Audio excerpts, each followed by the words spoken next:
Yo, what's up guys? Welcome back to a brand new video over on PrizePicks. Today I got 4 plays for you. We got 2 in the MLB and 2 in Esports. We're building out a 4-man, but first up, do me a huge favor, drop a like on this one. Takes 2 seconds, completely free. So go ahead and drop that like button. Let's try to get to 10 likes in this video. I think we can easily get that. So smack that like button. Let's get up to the goal. And now let's talk about what happened yesterday. This is one thing you will see me doing on this channel every single day without fail. Whether we win, whether we lose, whether we draw, no matter what. I'm going to recap what happened yesterday. This is what a lot of people on YouTube skip right over because they lost. And when they win, they want to be loud about it. When they lost, they don't want to say nothing. That's not what we do on here. We recap every single thing, win, lose, or draw. So what happened here? Let's start off with the YouTube slip. Unfortunately, what happened here was this game went a little bit longer than we thought. And then JBA snuck over here at 17. We expected this team to just run Iowa out the gym and then it'd be way easier of an unders. But unfortunately, that didn't hit. The NBA plays, though, cashed with ease, guys. I told you guys, when it comes to the NBA, we read this stuff perfectly. And don't you worry, tomorrow night, or tonight, I guess, I'll be there for an NBA video talking about Spurs versus Thunder Game 6. Because we cashed out Wemby easily on the under on dunks. Nobody was taking this pick. We cashed him out on the under on dunks. And then Shea on the over on free throws, cashed in like the second quarter. Super free. On the free picks, Wembanyama does not get his rebounds, but we cash out a lot of the plays of the day. I sent out 5 picks right here for waking cashes, and 4 of them cash. We get the combo play, the lucid play, the Sylvie play, the Toronto play, and the Enosh was the only one that missed. And these are just individual picks on PrizePicks that I'm sending out to you guys for free. And they're not demons, they're not goblins, they're none of this stuff, man. It's just a straight pick on PrizePicks. You can do whatever you want with it. And it's cashing at an 80% rate yesterday. Very good stuff. And that wasn't it. I dropped the bonus play, which was Brewers on the money line, and they win 6-0. Super easy. So overall, pretty good day. And guys, the YouTube slip did end up missing yesterday, but the day before we cashed out for a 10x. So I'm sending out 10x plays, meaning that we could lose 9 days in a row and then cash on the 10th day and we're break even. We could lose 5 days in a row, cash on the 6th day, and we've made a bunch of profit. So we could lose a lot of times in a row and still profit if we just hit one of these. And yesterday we cashed out for 10, or 2 days ago we cashed out for 10x. So I'm not too worried if we missed this one by literally 3. Everything else was perfectly green. Going into the VIP recap, this will be super quick. We cashed out this one, which was a this ended up being a 4.25x, or actually I think it was a 4.5x. I'm not sure. These 2 guys cashed. This guy cashes very close. Thankfully, he went under there. And then this guy doesn't play. But at the end of the day, it is what it is. It's, once again, 4-mans with duo correlation in esports. We sent out 4 plays. One of them cashed out for a 4.25x, meaning that we profited 0.25 units. This is very simple math, guys. It's not difficult to say, this is how many plays I took, this is how much I put on each of them, and this is how much we made, and this is how much we profited. It's not hard to say this stuff, but a lot of people on YouTube are not going to say it because they've lost, and they don't know how to win, and they're hiding. They don't want to tell you guys that they've got no idea what they're doing, and they're just guessing. So they're going to hide it behind a lot of numbers and a lot of BS. It's not that difficult to say, this is how much I took, this is how much I won, and this is how much I profited. That's what I do every single day. And on the VIP, we profited technically 0.25 units. I'm calling it basically a break-even day. And now, to go into the recap, zooming out, instead of just one day, we're going to look at the last couple weeks.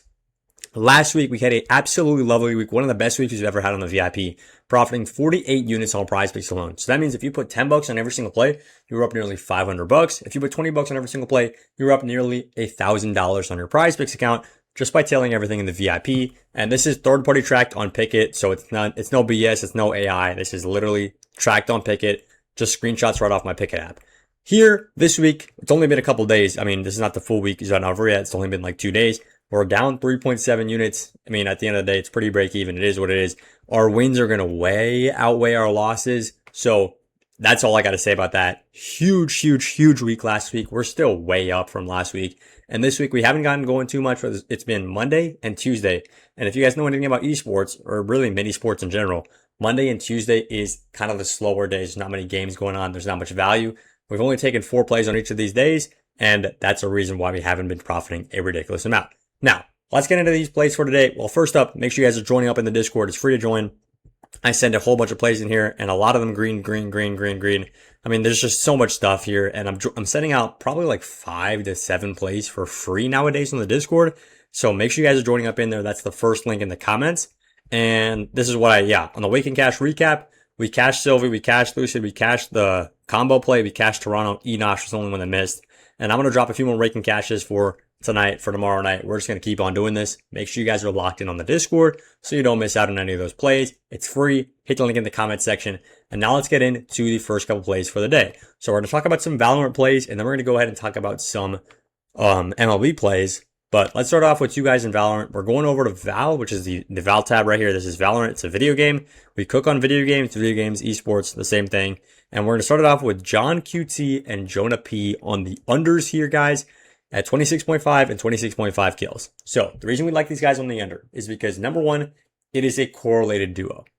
What does that mean? That means that if one guy hits the under, it is very, very likely for the other guy to hit the under. Let me show you an example of what I mean. So a correlated play is when you take two players and if one of them goes on the under, the other one is likely to go on the under. Or if one of them goes on the over, the other one's likely to go on the over. This is a perfect example of this. I don't know if some of you guys watch the NFL. I'm pretty sure most of you guys do. Remember this game from a couple years ago. Vikings beat the Raiders 3-0. It's one of the lowest scoring games in NFL history, right? Now, if I told you that Aiden O'Connell's passing line here was at 200 yards, probably higher than that. It was probably higher than that. But say it was at 200 yards, right? And you know, he hit the under here. He ended up getting 171, right? You know that. And if I told you that his number one wide receiver, which at the time was Davante Adams, his line, if I told you his line was at 70 passing or 70 receiving yards, do you think Davante Adams hit the over or hit the under when their team scored 0 points and his quarterback got only 170 yards? Most of you guys probably just said Davante Adams hit the under, and that's exactly what happens. Davante Adams only got 53 yards. So what are we doing here, right? We're taking a game script and we're making two picks based on the game script. The game script is the Raiders are going to not score very many points. And the two picks that we can take from that is that O'Connell will go on the under on passing yards and Davante Adams will go on the under on receiving yards. And both of these cashed, right? This is a correlated play in the NFL. Now we can do the exact same thing in esports. How does this esport work? Well, the way that Valorant works is if one team is way better than the other team, they're going to blow that team out. And if they just blow that team out the water, the game is going to end very, very fast. Think about it in the NFL, right? If one team goes up by 20 points, then the game ends at halftime, right? If that was the case, most everybody's going to hit their under because there's not that many, there's not much chance to keep playing. That's exactly how these esports work. I've pulled up a esport game from just a few weeks ago, and this is the exact same team. Levition, we're just going to call him Lev, is going up against Sentinels, and these two guys, John and Jonah, are going up against this Lev team, right? This Lev team is very good. They're actually top 10 in the world, whereas Sentinels are here at 25th. And the example game we're going to be looking at is Lev versus Envy, and Envy are 21st. So it's actually pretty similar. Right now, Lev is going to go up against an even worse team in the Sentinels. But let's see what happened when they went up against Team Envy, who are not that different from the team they're going up against today. What happened was Lev absolutely cooked them. In game 1, they won 13-4, and in game 2, they won 13-4. Because they got to 13 rounds very, very fast. Way quicker than their opponent. These games were short. It's not like one team gets 13 rounds, then we play some more games for the other team to catch up. No. If you get to 13 rounds, boom, game done. Game over, right? Map is over, we go to map 2. And because of this, in this game, where Lev beat Envy 2-0 by absolutely whooping them in 13-4, 13-4, and if we look at the kill performances, right, you can see all these numbers right here. Under the K are all the kills, right? What happened was two guys, maybe two guys hit the over here. If we assume everybody's line was around 30, and then 1, 2, 3, 4, 5, 6, 7, 8 guys hit the under, right? So of the 10 guys on the team, or the 10 guys in the game, 5 on the losing team, 5 on the winning team, only 2 guys hit their overs because there was not that much time. This is exactly like saying when Davante Adams and Aiden O'Connell have a low scoring game, they're both going to go on the under, right? When these guys have a shorter game, they're going to go on the under. And look at what happened on the losing team, guys. The highest kill guy was 24. Because they got absolutely fried, and it was a very, very close, it was not a close game at all, right?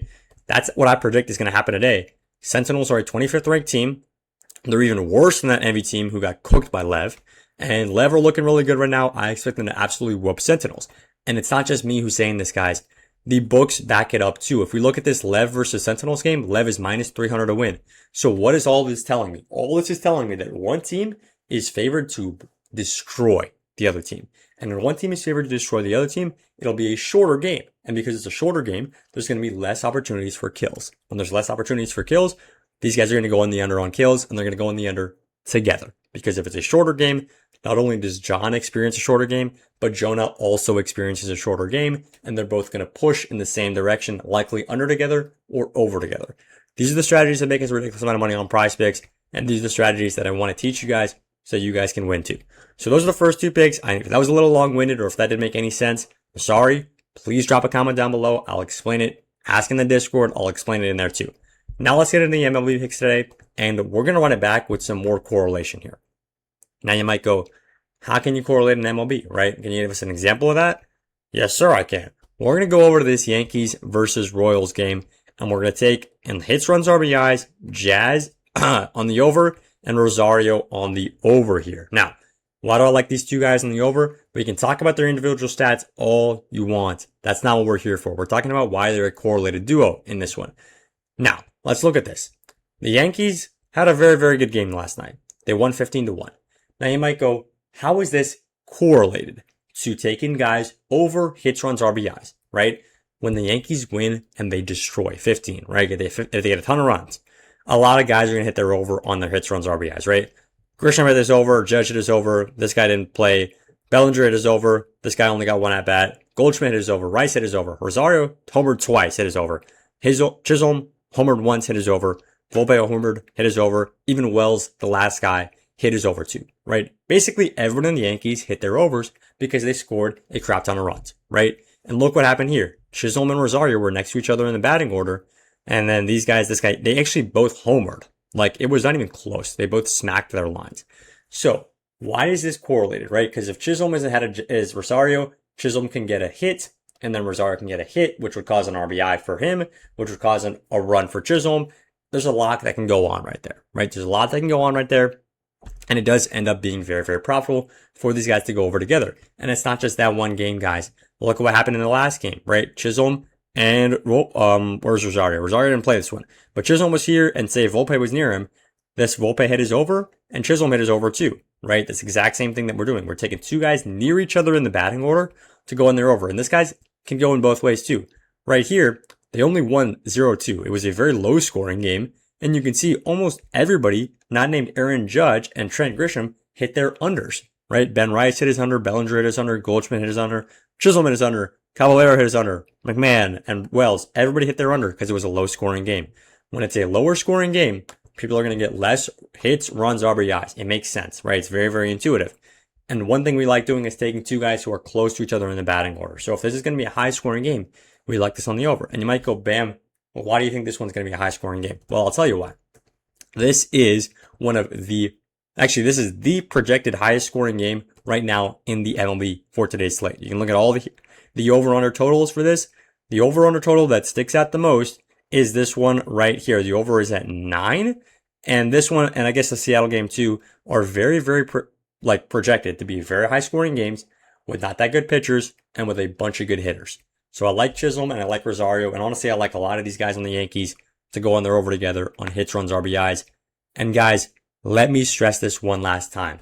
These are all correlated. We're taking 2 guys here in Valorant that are correlated together. If this is a short game, both of them are going to hit their unders. We're taking 2 guys in the MLB that are correlated together. If this is a high scoring game, both of them are going to hit their overs, right? So you guys are seeing what we're saying here.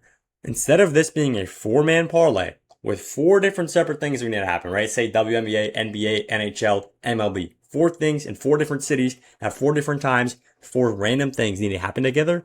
We're changing this into 2 things. They need to happen. We need this one esports game to be a very short game, and we need this one Yankees game to be a high scoring game. So we're getting paid for a 4-man, but we're really taking a 2-man. That's the beauty of the sport. So that's the beauty of this strategy.